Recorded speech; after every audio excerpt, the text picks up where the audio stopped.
शिक्षा देकर संस्कारित बनाना चाहते हैं, सरकारी नौकरी या विश्वविद्यालय में प्रोफेसर बनाना चाहते हैं, आप चाहते हैं कि आपके बच्चे को राष्ट्रपति पुरस्कार या पद्मश्री जैसे पुरस्कारों से अलंकृत किया जाए, तो आपके लाडले की संपूर्ण पढ़ाई निःशुल्क हम कराएंगे। पूज्य गणेश प्रसाद वर्णी जी द्वारा स्थापित संत शिरोमणि आचार्य श्री विद्यासागर जी महाराज द्वारा पुनरुद्धारित पूज्य मुनि श्री प्रणम्य सागर जी महाराज के आशीर्वाद से संचालित श्री सियादवाद महाविद्यालय वाराणसी में। जी हाँ, यहाँ पढ़ने वाले 100 से अधिक परा स्नातक बन चुके हैं। अनेक विश्वविद्यालयों में प्रोफेसर्स 15 से अधिक प्राप्त कर चुके हैं राष्ट्रपति पुरस्कार। इतना ही नहीं, इसी वर्ष 2024 में भी एक विद्वान को पद्मश्री पुरस्कार से सम्मानित किया जा चुका है। प्रवेश प्रारंभ 10वीं अथवा 12वीं पास छात्र सीधे ले सकते हैं प्रवेश। आवास, भोजन, शिक्षण आदि सभी व्यवस्थाएं बिल्कुल निःशुल्क। श्री सियादवाद महाविद्यालय, भदेनी, वाराणसी, उत्तर प्रदेश, भारत। संपर्क करें 9695338108, 9506602715, 9111229620।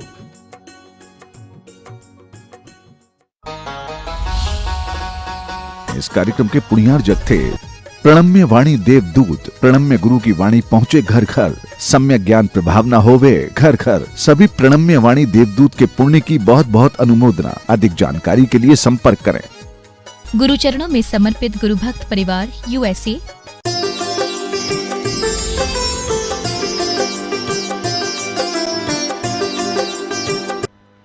वैराग्य शतक नाम का यह ग्रंथ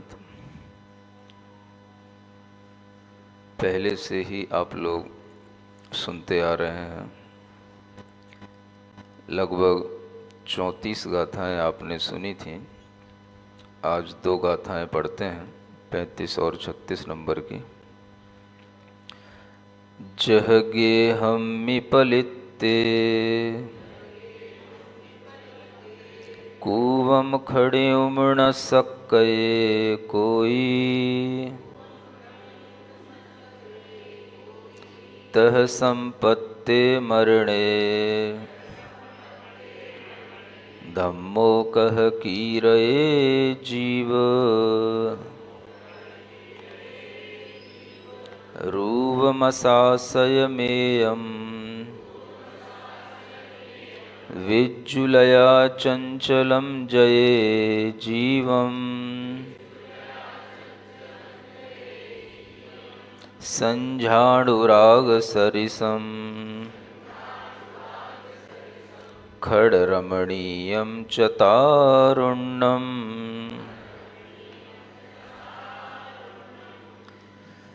कहते हैं जह गेहम्मी पलित्ते। जैसे गेह माने ग्रह होता है, घर के प्रज्वलित होने पर कूवम खड़ियुम, कूप को खोदने का, खनन करने का, न सक्कये कोई समर्थ नहीं होता है। तह संपत्ते मरणे, उसी तरह से मरण प्राप्त हो जाने पर धम्मो कह कीरये जीव, हे जीव तुम धर्म फिर कैसे कर पाओगे। जीव को संबोधन करते हुए आचार्य कह रहे हैं कि जिस तरह से अगर घर में आग लग गई हो और उसी समय पर आप सोचो कि भाई पानी चाहिए, और पानी चाहने के लिए अगर आप उसी समय पर कुआं खोदने के लिए तैयारी करो, तो ऐसा करना जिस तरह से हास्यास्पद है, कोई काम का नहीं है, उसी तरह से मरण के समय पर हम धर्म करेंगे, ऐसे सोचने वालों के लिए भी, यह जीव के लिए भी यह संभव नहीं होगा। धर्म तो आप पिछले दिनों से करते आ ही रहे हैं, और वह धर्म करते हुए निरंतर आपको बहुत महीने भी हो गए। 10 दिनों में आपने धर्म की बहुत अच्छे से व्याख्याएं भी सुनी हैं, किंतु यहाँ पर जिस धर्म की बात कर रहे हैं वो धर्म है आत्महित करने के परिणाम।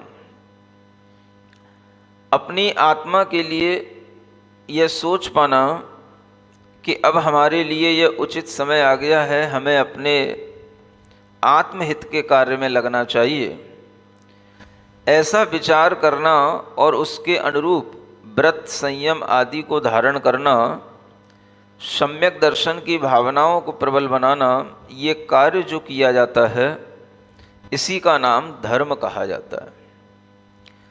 और इस तरह का धर्म ज़्यादातर लोग जैसा सोचते हैं, हम जब अंत समय आएगा तब धर्म कर लेंगे। तो आचार्य यहाँ कहते हैं अंत समय में आप क्या कर लोगे, आप अंत समय में कुछ नहीं कर पाओगे। मरण के प्राप्त होने पर, मरण सामने उपस्थित होने पर धर्म कैसे कर पाओगे? क्योंकि धर्म केवल ऐसी कोई चीज नहीं है जो हम केवल कानों से सुन लें और हो जाए, उसको हमें करना भी पड़ेगा। और करने के लिए हमारे पास में बुद्धि होनी चाहिए, सामर्थ्य होनी चाहिए। हमारी इंद्रियां भी काम करने में समर्थ होनी चाहिए। जब इंद्रियां बिल्कुल शिथिल पड़ जाती हैं तो उनमें आवाज़ तो आती है, लेकिन उस आवाज़ से जो मन के अंदर उत्साह उत्पन्न होता है वो नहीं हो पाता। इंद्रियां शिथिल पड़ जाती हैं तो आंखों से दिखाई तो देता है, लेकिन देख कर के जो भीतर से हमारे अंदर पुरुषार्थ की भावना उत्पन्न होती है वो नहीं हो पाती। इसलिए आचार्य कहते हैं जब तक आपकी देह काम कर रही है, जब तक आपको रोग नहीं हो रहे हैं, जब तक आपकी इंद्रियां शिथिल नहीं हुई हैं, तब तक धर्म कर लेना चाहिए। धर्म की बातें जीवन में तभी अच्छी लगती हैं जब हमारे अंदर एक उमंग का भाव हो, एक उत्साह का भाव हो। अगर उत्साह चला गया तो धर्म का भाव भी धीरे धीरे चला जाता है। जब उत्साह रहता है तभी हम कर्म के कार्यों में लगते हैं, और जब उत्साह रहता है तभी हम धर्म के कार्य में लग पाते हैं। आप देखो, जब व्यक्ति के जीवन में से उत्साह निकल जाए, निराशा आ जाए और उसके जीवन में ऐसा लगे कि हमारा सब कुछ छूट गया है, तो उसे धर्म करने का भी उत्साह उस समय पर बचता नहीं है। धर्म करने का उत्साह कब बनता है? जब सब अच्छा चल रहा हो। कुछ भी थोड़ा सा खराब हो जाए, कुछ भी थोड़ा सा बिगड़ जाए तो एकदम से धर्म करने का भाव भी नहीं बनता। सब अच्छा अच्छा चले, हम अगर भीतर से उमंग के साथ में होते हैं तो हमारे अंदर से जय जयकार भी अच्छी निकलती है। और जब उमंग नहीं होती है तो हम जय जयकार भी अच्छे से नहीं कर पाते हैं। सुन रहे हो कि नहीं? इसलिए जब प्रवचन शुरू होते हैं तो उससे पहले एक जय जयकार होती है। किस लिए होती है? इसीलिए होती है कि बैठे हुए जो श्रोता हैं उनके अंदर एक उमंग आ जाए, एक उत्साह आ जाए। अगर उस समय पर वह जय जयकार करते हुए आपके मुंह से आवाज ना निकले तो वक्ता को समझ में आने लग जाता है लोगों में उत्साह है नहीं है। अब नहीं है तो क्या करें? वक्ता को प्रवचन तो करना ही है, और प्रवचन करते हुए फिर वक्ता के लिए वही एक चीज हो जाती है कि अब इनमें उत्साह नहीं है तो उत्साह भरना है। तो वह उत्साह को अभिव्यक्त करने की एक प्रक्रिया है। जब आप बोलते हैं तीर्थंकरों की जय बोलते हैं तो ये जय बोलना भी एक अंतरंग के उत्साह को बताता है। आप में उत्साह होता है तो वह जयकार की आवाज अच्छी आती है। जब किसी व्यक्ति के लिए वो आवाज कम दिखाई देती है तो वो आपसे कहता है अभी आवाज पहुंची नहीं है डोंगरगढ़ तक। तो फिर आपके अंदर एक और उत्साह आता है, तो फिर आप उस आवाज को और ज्यादा से निकालते हो, और वो निकलती है। यानी आपने भीतर से भाव किया उत्साह के साथ में तो आवाज बाहर अपने आप आती है। वैसे देखते रहो, बैठे रहो तो ऐसा लगता है जैसे बिल्कुल मुंह में से आवाज निकल ही नहीं रही है, बिल्कुल मरियल से बैठे हैं। लेकिन जब आप में उत्साह भरा जाता है तब आपके लिए भी आवाज निकलने लग जाती है, तो आपको फिर सुनने का एक मन बन जाता है। जितने भी मन में अवरोध पैदा होते हैं वो सब छूट जाते हैं, हट जाते हैं। और ये मन के अवरोध हट जाना, मन के उन विषाद के क्षणों को भूल जाना ही धर्म को सुनने का फल होता है। अब आप ये सोचो कि ये फल हमें जितना युवावस्था में प्राप्त होता है, क्या हमें वृद्धावस्था में प्राप्त हो सकता है? अभी जब हम आपसे कहते हैं सुनिए देखिए, तो आप सुनते हैं देखते हैं, और जब वृद्धावस्था होगी तो उस समय पर आपसे कहा जाएगा दादाजी सुन रहे हो कि नहीं, दादाजी देख रहे हो कि नहीं, तो फिर क्या निकलेगा? आवाज भी मुश्किल से निकलती है, हूं हां भी मुश्किल से होती है, हाँ गर्दन हिलाने की भी ताकत नहीं रह जाती है। तो उस समय पर केवल इशारों से ही काम होता है। आंखें खोल दो तो समझ लेंगे आप सुन रहे हो। ये अंतिम स्थिति बनती है।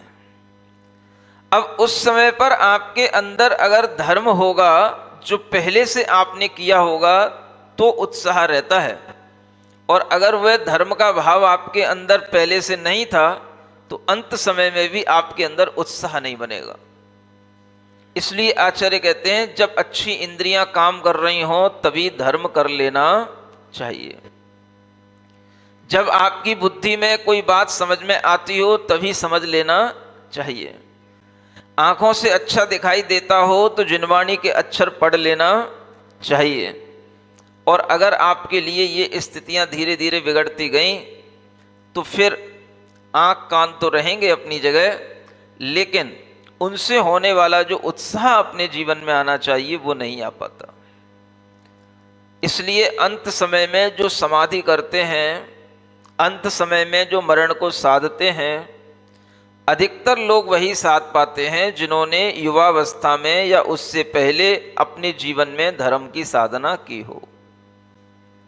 धर्म करते रहने से, सुनते रहने से सुनने की इच्छा बनी रहती है, और अगर वह सुनना बंद हो जाए या सुनने की इच्छा नहीं रहे तो अंत समय में भी सुनने की इच्छा नहीं होती है। समझो कितनी बड़ी चीज होगी कि अंत समय में जब आपके कान सुनने के लिए भी तैयार ना हो और आपका मन कहे कि हमें सुनना है। कान तो धीरे धीरे शिथिल पड़ेंगे, आंखें धीरे धीरे शिथिल पड़ेंगी, लेकिन आपका मन कहे नहीं जिनवाणी सुनाओ, आपका मन कहे नहीं मुझे जिनवाणी पढ़ना है, जितना पढ़ पाऊंगा उतना पढ़ूंगा लेकिन पढ़ना है, तब ये भीतर का मन का जो उत्साह है ये उस समय पर उस समाधि में काम आता है। और ये मन का उत्साह बनाए रखने के लिए ही पहले से अभ्यास किया जाता है। अब आप सोचो आप कितनी बार जय जयकार बोलते रहते हो, कितनी बार जय जय बोल चुके होते हो। सुन रहे हो? इसका भी एक संस्कार पड़ जाता है आत्मा पे।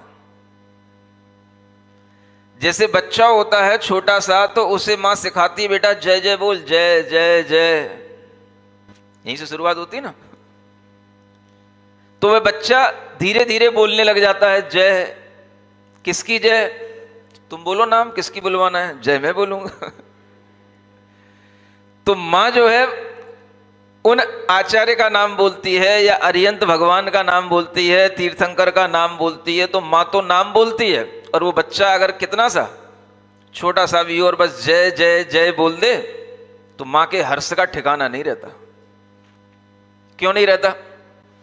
कम से कम बच्चा बोल रहा है, हम जैसा इशारा कर रहे हैं वैसा कर रहा है, माने उसका दिमाग ठीक चल रहा है, उसकी ग्रोथ सही हो रही है। और इसी कारण से उस बच्चे को सबसे पहले यही सिखाया जाता है।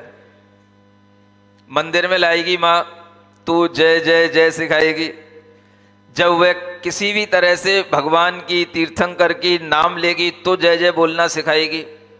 ये जय जय बोलते बोलते बोलते बोलते जब वो बड़ा हो जाता है तब फिर जब मंदिर आता है तो अपने आप जय जय जय निश्चयी निश्चयी निश्चयी यहीं से शुरू होता है ना। तब भी जय जय जय बोलते हैं। मतलब कि आपको बचपन से जय जय सिखाया जाता है। बड़े हो गए तब भी आपको जय जय करना सिखाया जा रहा है, और फिर जब आप और बड़े हो जाते हैं तब भी आपके लिए सिखाया जाता है अभी भी जय जय बोलो, जय जयकार करो। महाराज की सभा में हो, महाराज के आगे पीछे हो तो क्या करो, तब भी जय जयकार करो। समझ आ रहा है? और ऐसे करते करते जब अंत समय आ जाए तब भी मुंह से जय जयकार करते हुए ही इस शरीर से प्राण निकलें, इस शरीर से प्राण छूटें, तो समझ लेना वो जय जयकार हो गई। समझ आ रहा है? जीवन के इन चारों पड़ाव में हमें जय जय जय ही सिखाया जाता है। बचपन में जय की, बड़े हुए तब हमने मंदिर में आकर के जय जय की, फिर जब हम और समझदार हुए, प्रवचन सुनने लगे, तब भी हमने जय जय की, और जय जय करते करते जब हमारे अंत समय का समय आया तब भी हमने जय जय की। अब ये जीवन भर की जय अंत समय में मुंह से निकल जाए, ये सबसे महत्वपूर्ण बात है। अभी तो आपसे बोल देते हैं भाई बोलो, तो आप बोलने लग जाते हो, और कह देते हैं और तेजी से बोलो तो आप और तेजी से बोल लेते हो।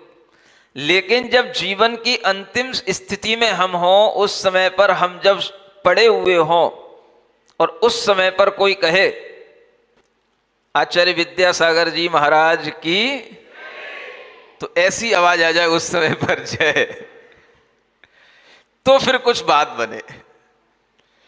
ये जो जय का संस्कार है ये भी आपके लिए उस समय पर काम आने वाला संस्कार है, और ये जय उस समय पर भी आपके अंदर क्या पैदा करेगा, उत्साह पैदा करेगा। माने जय बोलने से गला खुल जाता है, हृदय बिल्कुल जो है निराशा में डला हुआ हो वो ऊपर आ जाता है, और जय बोलने से हमारे अंदर के जब उत्साह बनते हैं तो दिमाग भी जो है नकारात्मक होता है तो सकारात्मक हो जाता है। आ रहा है समझ में? हाँ, ये जय शब्द में क्षमता है। इसलिए हर समय पर आपके लिए कोई भी धार्मिक क्रिया होती है, कर्म होता है, तो उसमें आपको जयकार बुलाना सिखाया जाता है। कोई भी जुलूस होता है, मंदिर में आगमन होता है, मंदिर में भगवान की पूजन आदि कार्य होते हैं, हम हर कार्य को जय से शुरू करते हैं। जय जय जय माने जय हो। किसकी जय हो? बताओ किसकी जय हो? बोलते तो हो आप भगवान की जय हो, लेकिन भगवान की तो जय हो चुकी। जय माने विजय, जय माने जीत लेना। तो भगवान तो जीत चुके जो उन्हें जीतना था। भगवान ने तो इस संसार के सभी पदार्थों को जीत लिया, संसार को जीत लिया, अपनी कसायों को जीत लिया, कर्मों को जीत लिया, तो उनकी तो जय जय हुई गई। अब आप क्यों कहते हो भगवान जय हो जय हो जय हो? अब क्या हो, जय जय तो हो चुकी है। अब समझ में आ रहा है? जब हमने भगवान से कहा जय हो तो भगवान की तो जय हो चुकी है, लेकिन ऐसा कहने से भी क्या होता है, हमारे भी कर्मों की जय होती है, और हमें भी उसी तरह से विजय प्राप्त करना है। यह रिफ्लेक्ट होकर के हमारे दिमाग में आ जाता है। आप समझो ये कितनी बड़ी अच्छी प्रक्रिया है। इस तरह की जो ये जय जय जय की शब्दावली है, ये अनेक समयों पर की जाती है। मंदिर में प्रवेश करते से ही क्या बोलते हैं, मंदिर की देहरी पर खड़े होकर के जय जय जय, घंटा नाद हो तो जय जय जय। मंदिर में जब तक भगवान की वेदी तक ना पहुंच जाए तब तक जय जय जय। आप सोचो, ये केवल 2 अक्षर हैं जय जय जय, और ये 2 अक्षर जय बोलने से आपके अंदर क्या आ जाता है, एक उत्साह आ जाता है। आपको पता नहीं होता, ये उत्साह आपके संस्कारों में बनता चला जाता है। और यही उत्साह इसलिए होता है, हम धर्म की कोई भी क्रिया करते हैं तो वो अपने संस्कार बनाने के लिए करते हैं। ये संस्कार बन जाए कि जय जयकार करते रहने से अंत समय तक हमें क्या करना है? जीतना है, जय करना है। किसको? अपने दुर्विचारों को, अपने दुर्भावों को, अपना मन जो खराब हो जाए उसको कौन जिताएगा, कौन संभालेगा? तो इस तरह के भगवान के निमित्त से हम अपने परिणामों को सुधारते रहते हैं। भगवान के समक्ष आपका मन अगर कभी कभी खराब भी हो जाए, नहीं लगे भगवान की पूजा में, तो भी आपके लिए कुछ ऐसे शब्द होते हैं जिनका उपयोग करने से आपके मन में वापस वो उत्साह आ जाता है। आप पूरी पूजा पढ़ लो, आपके अंदर मान लो उत्साह ना आए, लेकिन मैं आपसे कह रहा हूं एक बार जयकारा लगा लो ढंग से, और अगर आपके आसपास कोई हो तो उससे भी कह दो भैया तू भी लगा ले मेरे साथ, तो सबका दिमाग सही हो जाए। समझ आ रहा है? देखो चिल्लाना तो दोनों में ही होता है, कसाई में भी चिल्लाया जाता है और भगवान के समक्ष भी। अब इसे चिल्लाना नहीं कहेंगे, इसे क्या कहेंगे? इसे जय जयकार कहेंगे। और घर में करते वो, अरे भाई इसमें भी तो हमें ताकत लगानी पड़ती है, इसमें भी तो हम बोल ही रहे हैं, इसमें भी तो हमारे शब्द ही निकल रहे हैं, लेकिन ये जो हमारे मन के अंदर का जो भाव है, जो हम कह रहे हैं, तेजी से बोल रहे हैं, इस चिल्लाने में और जो हम घर में चिल्लाते हैं उस चिल्लाने में कितना अंतर आ जाता है। घर में जब चिल्लाते हैं तो कसाई पैदा होती है, घर में जब चिल्लाते हैं तो ऐसा लगता है कि हमारे भीतर के परिणाम बहुत क्रोधित हो गए हैं, हम बहुत ज्यादा आवेश में आ गए हैं, हमने अपना आपा खो दिया है, मन खराब हो जाता है। और वही चिल्लाना जब हम मंदिर में करते हैं तो जय जय जय जय करते हैं तो उससे परिणाम अच्छे बन जाते हैं। ऐसा लगता है जैसे हम अपने में आ रहे हैं, ऐसा लगता है जैसे भीतर से कोई अच्छी एनर्जी हमें मिल रही है। हमारे अंदर कोई भी मन खराब भी होगा तो मन अच्छा होने लग जाता है। तो आप कभी इन चीजों को महसूस क्यों नहीं कर पाते कि ऐसी कौन सी चीजें होती हैं जो हमारे दिन भर के क्रियाकलाप में होती हैं और उनमें से कौन सी चीजें हमारे दिमाग में एक अच्छे वाइब्रेशन पैदा करती हैं? तो ये जय जयकार भी अपने आप में एक बहुत अच्छे शब्द हैं, पवित्र शब्द हैं। और ये शब्द कहां से निकले? तो ये शब्द भगवान के नाम स्मरण करने से निकले। भगवान ने जय प्राप्त कर ली और उन्हीं भगवान का नाम स्मरण जब हम करते हैं, उनके लिए याद करते हैं, तो वह जय जो है वो हमारे अंदर भगवान की जय करने से हमारे कर्मों की जय होने लग जाती है। उत्साह हमारे अंदर पैदा होने लग जाता है और फिर यही उत्साह हमें आगे जो हम क्रिया करने वाले हैं उस क्रिया में हमारे भावों को बना देता है।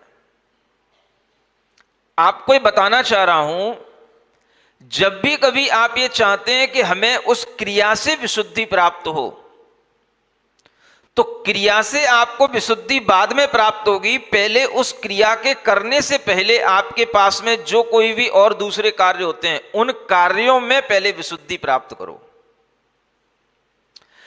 क्रिया को करने से पहले आप जो कुछ भी पढ़ते हैं, बोलते हैं, चलते हैं, उसमें पहले आपका मन एकाग्र होना चाहिए, तब जाकर के उस अंत में की जाने वाली क्रिया में आपका विशुद्धि का परिणाम आएगा।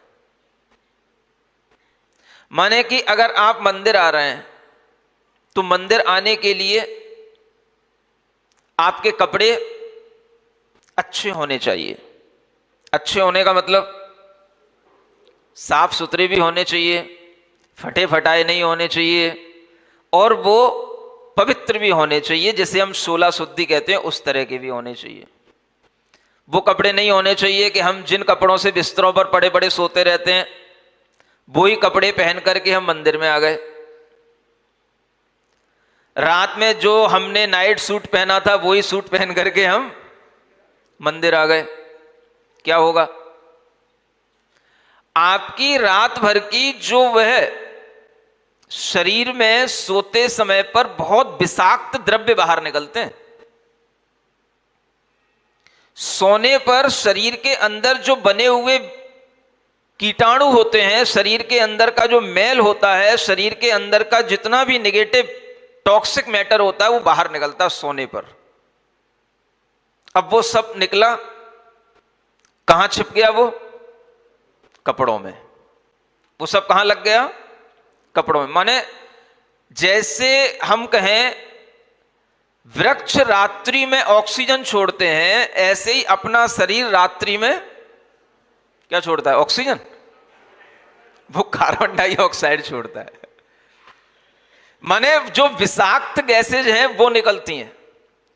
इसलिए हमें रात्रि में सोते समय ऑक्सीजन की आवश्यकता पड़ती है। तो ऐसी जगह पर सोना जहां पर ऑक्सीजन मिलती रहती हो, ऑक्सीजन की कमी ना पड़े।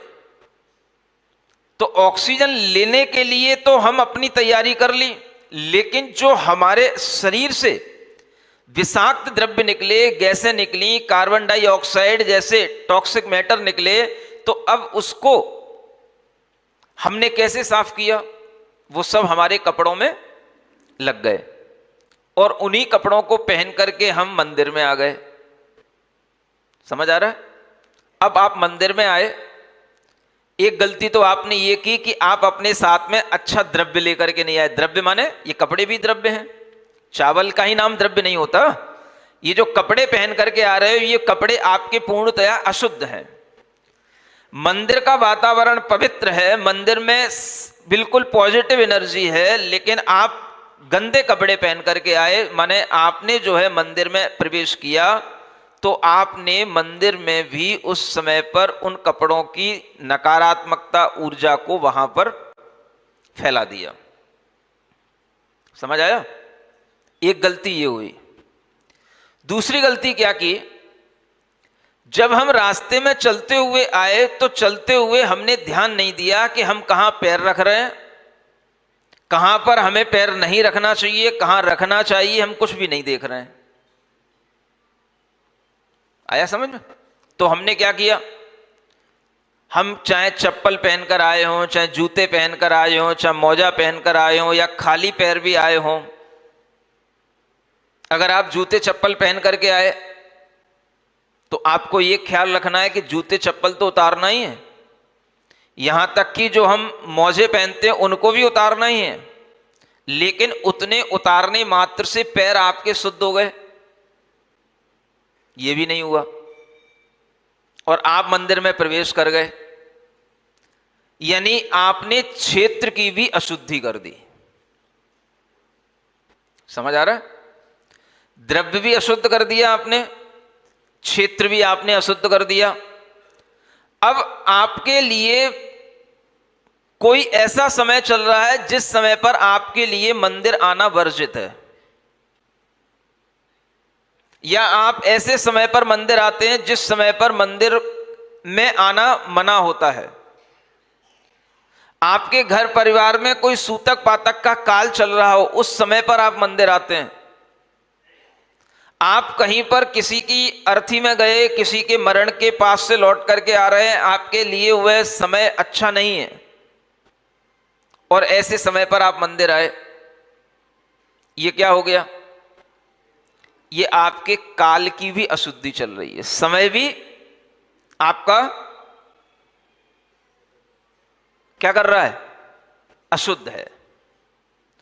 अब जब ये तीनों चीजें अशुद्ध हैं तो अब आप सोचो कि हम भावों को शुद्ध कर लें, तो भाव शुद्ध नहीं हो सकते अब। इसलिए भावों की शुद्धि करने के लिए आपको ध्यान देना पड़ेगा कि द्रव्य शुद्धि भी हो, क्षेत्र शुद्धि भी हो और काल शुद्धि भी हो। द्रव्य शुद्धि के लिए जो वस्त्र आप पहन करके आ रहे हैं, उन वस्त्रों में हम बार बार टॉयलेट नहीं गए हों, वो वस्त्र हमारे अशुद्ध न हो, रात्रि के न हो, इन वस्त्रों को पहन करके जब आप मंदिर आएंगे तो उन वस्त्रों के माध्यम से भी वहां का द्रव्य अशुद्ध हो जाएगा। आप जिस चीज में हाथ लगाएंगे वो द्रव्य अशुद्ध हो जाएगा। अगर मान लो आपने वहां चावल भी चढ़ा दिए तो वो चावल भी वहां पर नकारात्मकता पैदा करेंगे। आपने अगर मंदिर में प्रवेश करते हुए अपने पैरों को नहीं धोया, अपने हाथों को नहीं धोया, तो ये भी आप एक क्षेत्र की अशुद्धि में कारण बन जाएंगे। आपके पैर कहां पड़े रहे आपको ध्यान नहीं। मंदिर आते समय आप कैसे आए, कितने रास्ते में थूक थाक न जाने क्या क्या पड़ा रहता है। आपको कभी दिखाई देता कुछ? कुछ नहीं दिखाई देता, कुछ नहीं दिखाई देता। सब पे पैर रखते हुए खूनते हुए चले जाते हैं। कभी कभी तो ऐसा भी देखने में आता है, लोग पड़गान करने के लिए खड़े रहते हैं, स्थान तक नहीं देखते हैं कि हम कहां खड़े हैं। भाई तुम्हें वहां खड़े होने के लिए मजबूर होना पड़ रहा है क्या? थोड़ी दूर शुद्धि की जगह पे भी तो खड़े हो सकते हो। अगर मुनि महाराज वहां आकर के खड़े हो गए और वो देख रहे हैं कि आपके सामने कहीं कुछ पड़ा हुआ है, तो क्या होगा? आप उसी पर खून जाओगे, उसी पर जो है आपके कपड़े छुल जाएंगे, आपकी शुद्धि रहेगी? ऐसी स्थिति में क्या करना पड़ेगा? महाराज को लौट जाना पड़ेगा। फिर आप कहोगे महाराज क्या हो गया? आप आए और लौट गए, आप आए और लौट गए। अब तुम्हें क्या समझाएं क्यों लौट गए?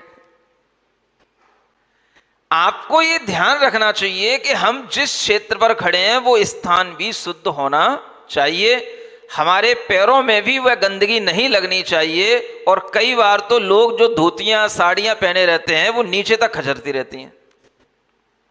समझ आ रहा है? अब अगर वो नीचे पड़ी हुई कोई भी गंदगी उसमें लग गई तो वो आपका वस्त्र शुद्धि कहां रही, काया शुद्धि कहां रही? अब आप क्या बोल करके केवल काम चला लोगे? काया शुद्धि। समझ आ रहा है? जब किसी को पहली पहली बार नए नए वस्त्र पहना देने पड़ते तो उसे पता ही नहीं होता है उसकी धोती नीचे खचर रही होती है। माताओं बहनों की तो बात ही मत करो।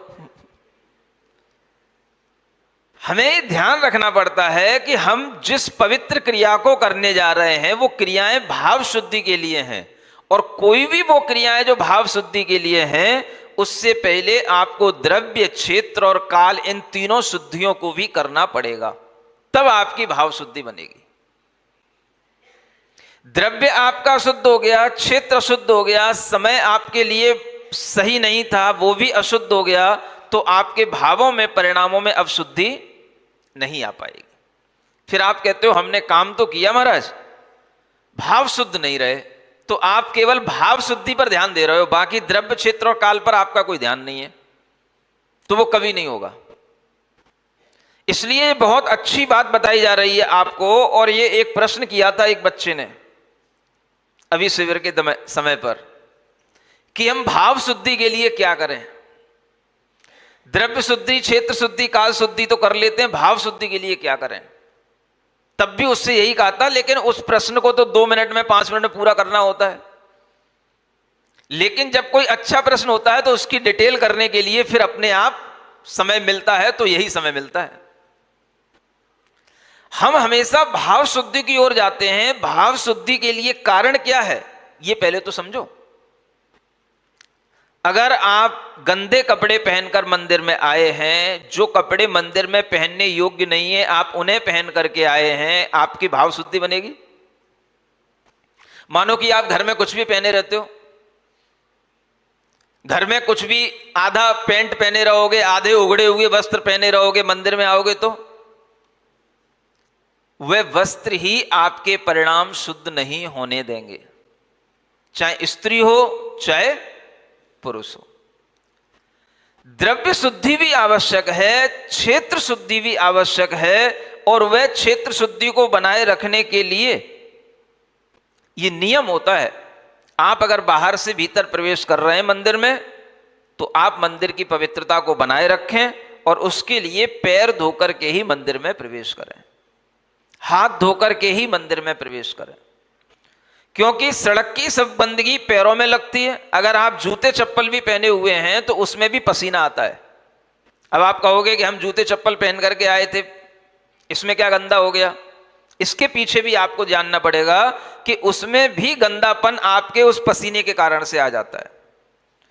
उसमें भी तरह तरह के धूली आदि, सड़क पर चलने वाले अनेक तरीके के वायरस होते हैं, वो सब आपके पैरों में चिपकते हैं। और अगर आप बहुत देर तक शूज सॉक्स पहने हुए हैं तो उसमें भी वह पसीना मरता रहता है। उन सब तरह के पैरों में पहनने वाले उन सब चीजों को उतार कर, पैर धोकर, हाथ धोकर जब आप मंदिर में प्रवेश करेंगे तो क्षेत्र की शुद्धि आपके लिए काम में आएगी। नहीं तो आप क्या करेंगे, जो शुद्ध है उसको भी अशुद्ध बना देंगे। जब क्षेत्र शुद्धि भी हो, काल शुद्धि भी हो, अच्छे समय पर हम मंदिर आए, मंदिर में आने का भी एक अच्छा समय होता है।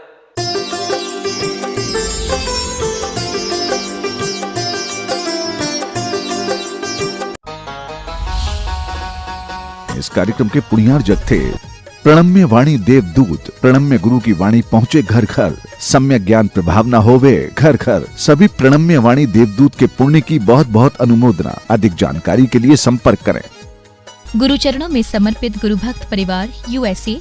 यदि आप भी अपने बच्चों को गुणवत्तापूर्ण शिक्षा देकर संस्कारित बनाना चाहते हैं, सरकारी नौकरी या विश्वविद्यालय में प्रोफेसर बनाना चाहते हैं, आप चाहते हैं कि आपके बच्चे को राष्ट्रपति पुरस्कार या पद्मश्री जैसे पुरस्कारों से अलंकृत किया जाए, तो आपके लाडले की संपूर्ण पढ़ाई निःशुल्क हम कराएंगे। पूज्य गणेश प्रसाद वर्णी जी द्वारा स्थापित संत शिरोमणि आचार्य श्री विद्यासागर जी महाराज द्वारा पुनरुद्धारित पूज्य मुनि श्री प्रणम्य सागर जी महाराज के आशीर्वाद से संचालित श्री सियादवाद महाविद्यालय वाराणसी में। जी हाँ, यहाँ पढ़ने वाले 100 से अधिक परा स्नातक बन चुके हैं। अनेक विश्वविद्यालयों में प्रोफेसर्स 15 से अधिक प्राप्त कर चुके हैं राष्ट्रपति पुरस्कार। इतना ही नहीं, इसी वर्ष 2024 में भी एक विद्वान को पद्मश्री पुरस्कार से सम्मानित किया जा चुका है। प्रवेश प्रारंभ 10वीं अथवा 12वीं पास छात्र सीधे ले सकते हैं प्रवेश। आवास, भोजन, शिक्षण आदि सभी व्यवस्थाएं बिल्कुल निःशुल्क। श्री सियादवाद महाविद्यालय, भदेनी, वाराणसी, उत्तर प्रदेश, भारत। संपर्क करें 9695338108, 9506602715, 9111229620।